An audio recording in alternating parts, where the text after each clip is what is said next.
Hoje então nós teremos um vídeo extra aqui no canal da BobSimPD. Vamos falar um pouquinho sobre o processo que a AMD levou lá por idos de 2011 devido ao processador Bulldozer. Vamos levar um pouquinho essa conversa para o lado mais técnico e verificar se existe realmente uma procedência para esta reclamação, logo depois da vinheta.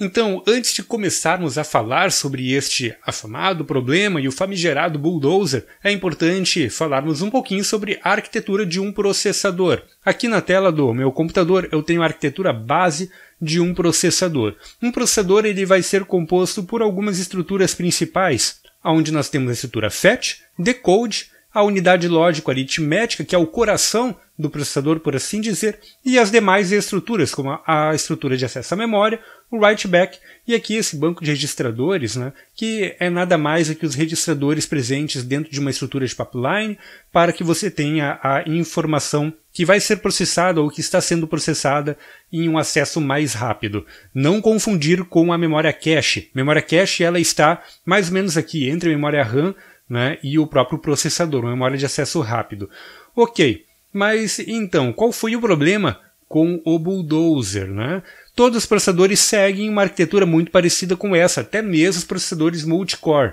Então vamos dar uma olhadinha no que é a arquitetura de um Bulldozer, do processador Bulldozer da AMD. Observando aqui o fluxograma deste processador desenvolvido pela AMD, nós podemos encontrar a unidade fetch. Também encontramos aqui um predcode. O predcode ele é nada mais do que a parte de microcode do sistema. Essa parte aqui ela é normalmente atualizável, né, e é aonde são aplicados patches de segurança e coisas do tipo no seu processador. Esta unidade aqui ela é responsável por decodificar as instruções de modo que o dispatch, que é uma unidade nova, ela não existe em processadores single core. A partir de uma análise de carga dos núcleos, dos cores do processador, consiga então enviar a instrução já decodificada para cada um dos núcleos. O que nós temos dentro dos núcleos então? Nós temos um scheduler, que vai efetuar todo o tratamento de carga do processador e enfileirar cada uma das instruções para ser processada, e temos também um AGU e um ALU. A AGU ela faz basicamente o agrupamento de endereços de decodificação. Então, esse cara aqui ele vai gerar o código, né, do código da instrução interna que deverá ser executada, e a AGU ela vai dizer aonde isto está, em que lugar isto está nos seus circuitos digitais internos, enquanto a unidade lógico-aritmética faz realmente o trabalho grosso de processar toda a parte lógica do seu sistema. Ou seja, todas as lógicas OR, AND, XOR e etc. estão dentro da ALU, estão dentro da unidade lógica aritmética, e também a parte de processamento de ponto fixo.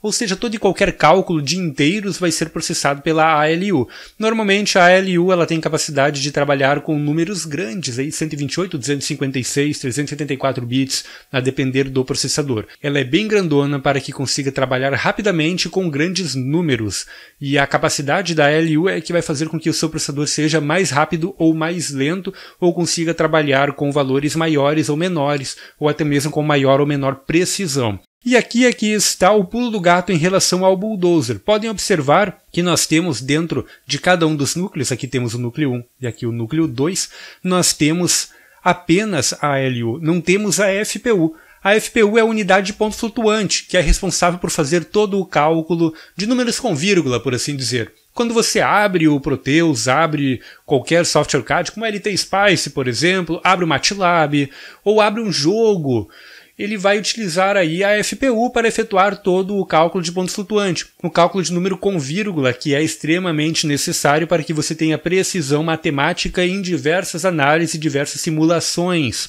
Então, normalmente um processador possui dentro de cada núcleo uma ALU ou mais de uma ALU e também a FPU para efetuar de forma dedicada todos os cálculos requeridos de ponto flutuante. No caso do Bulldozer, a equipe de engenharia resolveu de trabalhar com uma arquitetura simplificada para reduzir o consumo de área deste processador. E deste modo eles aplicaram uma boa prática de circuitos digitais, que é o Resource Sharing.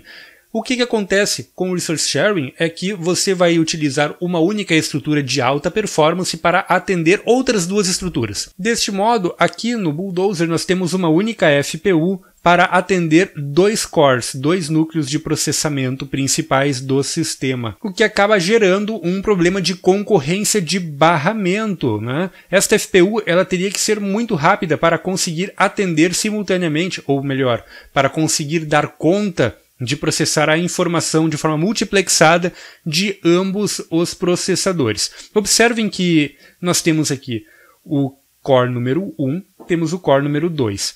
A partir do core número 1, nós temos um barramento que entra no que eles chamaram aqui de FMISC. E temos também um barramento que vem do core de número 2 para esse mesmo FMISC.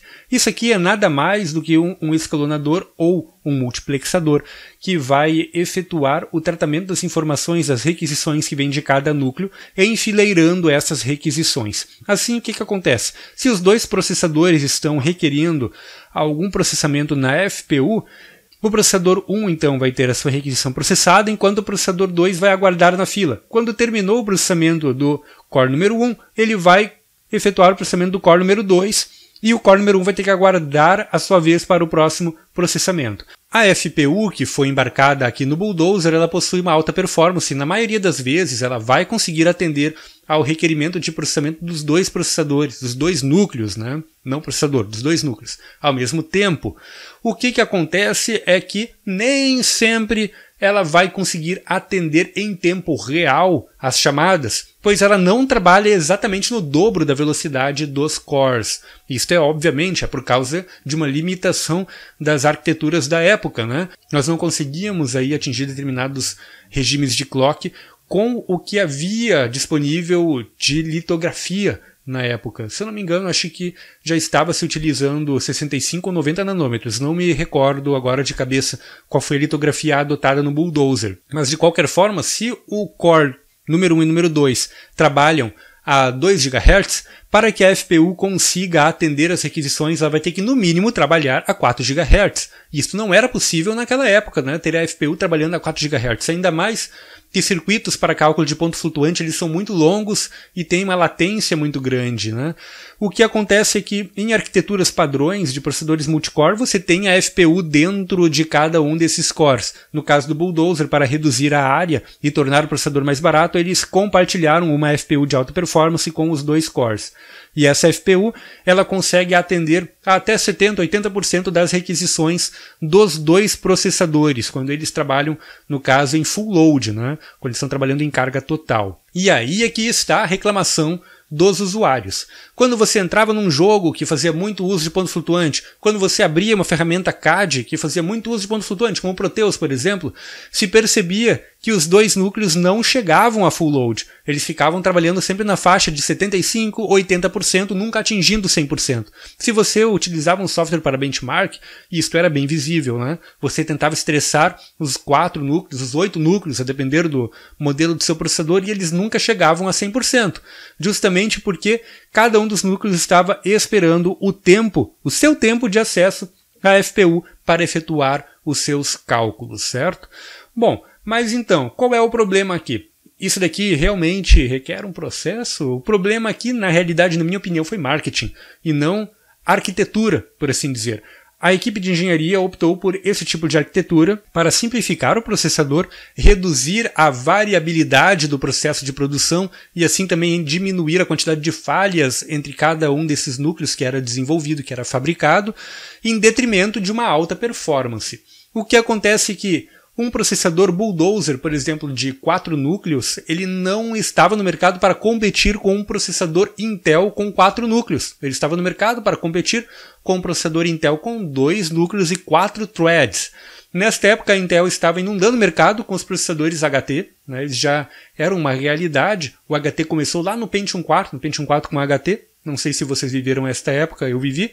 Então, nessa época aí, começaram a surgir os processadores com HT da Intel e eles estavam tendo aí uma fatia cada vez maior de mercado. A AMD não podia utilizar o HT, pois o HT era patenteado da Intel até então, né? Somente a Intel podia utilizar esse tipo de tecnologia. O que a AMD fez? Ela precisava de uma resposta à altura, pois os leigos compravam o processador olhando a quantidade de threads, né? E aí um processador Intel de 2 núcleos ele possuía 4 threads, um processador de 4 núcleos possuía 8 threads. E os processadores da AMD possuíam somente ali os seus 4 núcleos, seus 2 núcleos, né? Isso era na época do Athlon 64 multicore. Então a AMD desenvolveu essa arquitetura, a arquitetura Bulldozer, aonde ela compartilhava o FPU. O FPU ele é uma das unidades que mais toma espaço dentro de um processador e deste modo conseguia ter um processador de 8 núcleos, né? Mais barato do que um processador de 4 núcleos com um FPU dentro de cada núcleo, competindo diretamente com os processadores HT da Intel, certo? Porém, eles tinham um desempenho muito superior a um processador HT. Afinal de contas, você tem realmente, né, 4 ou 8 núcleos, a depender do Bulldozer. Esses núcleos são reais. Para tarefas do dia a dia de ponto inteiro, você vai ter um desempenho extremamente superior em relação ao um processador da Intel, né, com HT, por exemplo. Porém, quando você vai exigir aí um pouco mais do processador e estressá-lo com ponto flutuante, aí ele acaba perdendo para um processador com a mesma quantidade de núcleos, certo? Então, o processador Bulldozer, aqui na tela agora eu tenho um Bulldozer de 8 núcleos, né? O processador Bulldozer, ele é um meio termo entre um processador HT da Intel e entre um processador com, por exemplo, 8 núcleos reais, né? Por exemplo, um processador Intel Core com 8 núcleos, né, daquela época.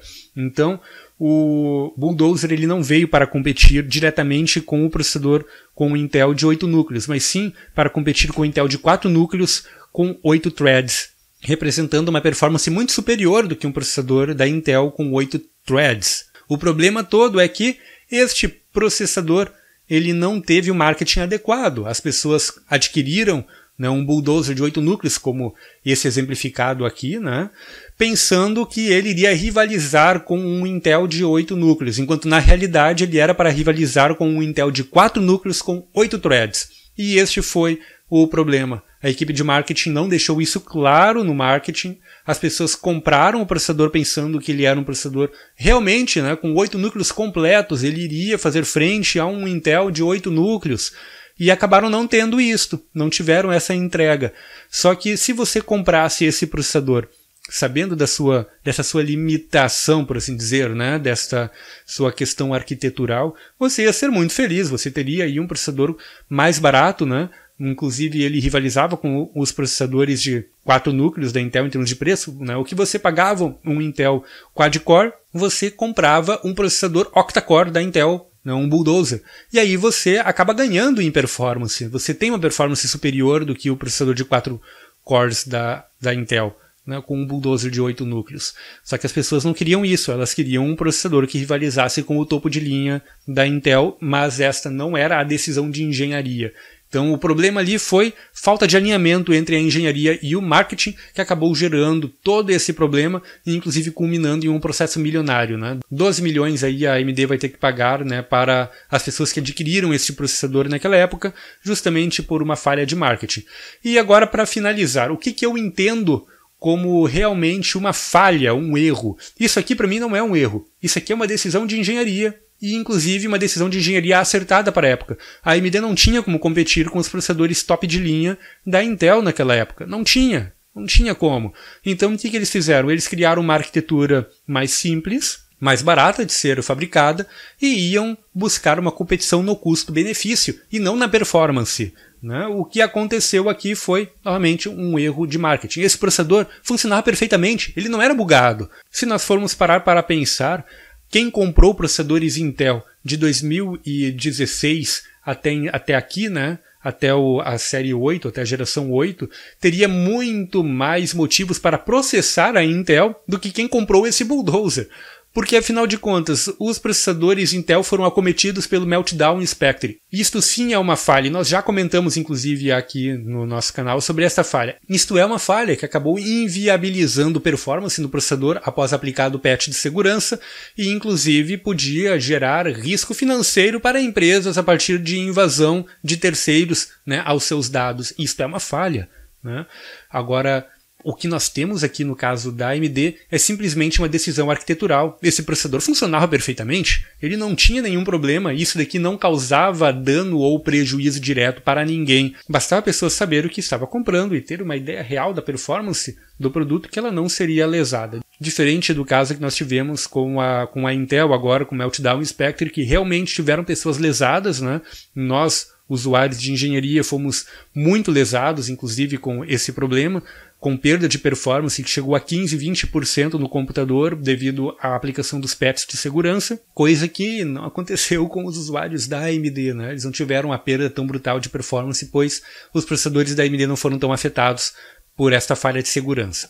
Então eu espero que este vídeo tenha sido interessante para vocês. Falamos um pouquinho sobre a arquitetura de processadores, falamos sobre a arquitetura do Bulldozer e também, né, demos aí uma opinião a respeito deste processo que a AMD sofreu. Não esquece de deixar aí o seu like, né? Isso ajuda muito para o crescimento do nosso canal. E também compartilhe aí esse vídeo, compartilhe nas suas redes sociais para que as pessoas também tenham um entendimento um pouquinho maior a respeito do que é um processador, como ele funciona e também a respeito deste problema aí que a AMD está enfrentando e da arquitetura de processadores Bulldozer. Deixa aí o seu comentário, vamos conversando nos comentários do YouTube. Até o nosso próximo vídeo.